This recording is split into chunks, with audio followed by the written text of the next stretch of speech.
America का final round test, एटमी महाविनाश next. अब एक और वॉर फ्रंट एक्टिव होता दिख रहा है। सुपर पावर अमेरिका कर रहा है बड़ी तैयारी। B-52 न्यूक्लियर बॉम्बर के साथ ड्रिल की गई विजुअल्स के साथ। 2 न्यूक्लियर बॉम्बर ने 72 घंटे तक भरी उड़ान। अमेरिका के लुजियाना से गुआम बेस गए B-52 बॉम्बर।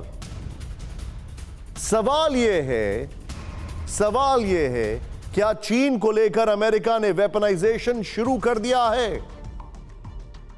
क्या अमेरिका को अपने बेस पर चीन से हमले का खतरा है? क्या अमेरिका को चीन और रूस चुनौती देने वाले हैं? इस रिपोर्ट में देखिए।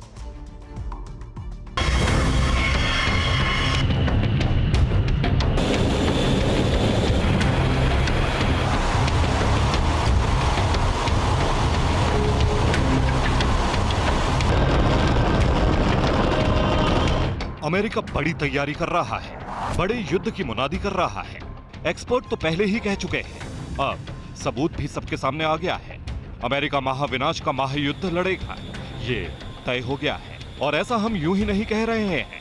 इंटरनेशनल मीडिया में एक्सप्लोसिव रिपोर्ट छपी है। इस रिपोर्ट से जुड़ी हर बड़ी और डिटेल जानकारी हम आपको आगे दिखाएंगे, लेकिन उससे पहले उस रिपोर्ट की वर्ल्ड एक्सक्लूसिव हेडलाइन देखिए।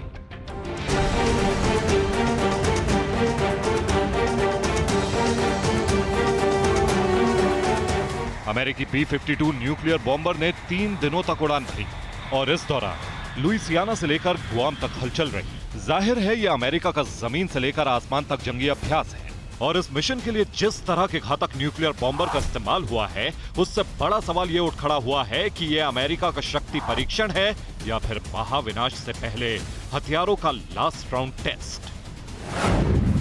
क्योंकि यूरेशियन टाइम्स की एक रिपोर्ट में लिखा गया है कि यूएस एयरफोर्स के एक नहीं 2 B-52 न्यूक्लियर बॉम्बर ने 3 दिनों तक उड़ान भरी। 2 B-52 न्यूक्लियर बॉम्बर लुइसियाना के बेस से गुआम के एंडरसन बेस पहुंचे।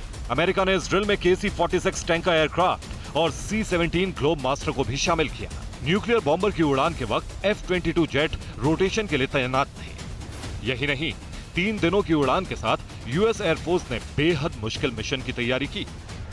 रिपोर्ट में क्लियर है कि अमेरिका ने अपने बड़े दुश्मन के लिए बेहद मुश्किल मिशन की तैयारी की है। लेकिन सवाल है कि B-52 बॉम्बर, जिसे दुनिया का काल कहा जाता है, अमेरिका को इसके साथ ड्रिल करने की जरूरत क्यों पड़ी? रिपोर्ट के अगले हिस्से में लिखा गया है कि अमेरिकी एयरफोर्स इस ड्रिल से पैसिफिक रीजन में अपनी बम वर्षक हमले की क्षमताओं को बढ़ाया है। इसके साथ ही अमेरिका एक और फ्रंट पर बड़ी तैयारी कर रहा है। अमेरिका अपने हवाई मिलिट्री बेस की रक्षा पर अरबों डॉलर खर्च करने वाला है। यूएस ने डिफेंस ऑथराइजेशन एक्ट के तहत $1.7 ट्रिलियन पास किए हैं। पैसिफिक में हवाई बेस इंडो पैसिफिक कमांड का हेडक्वार्टर है।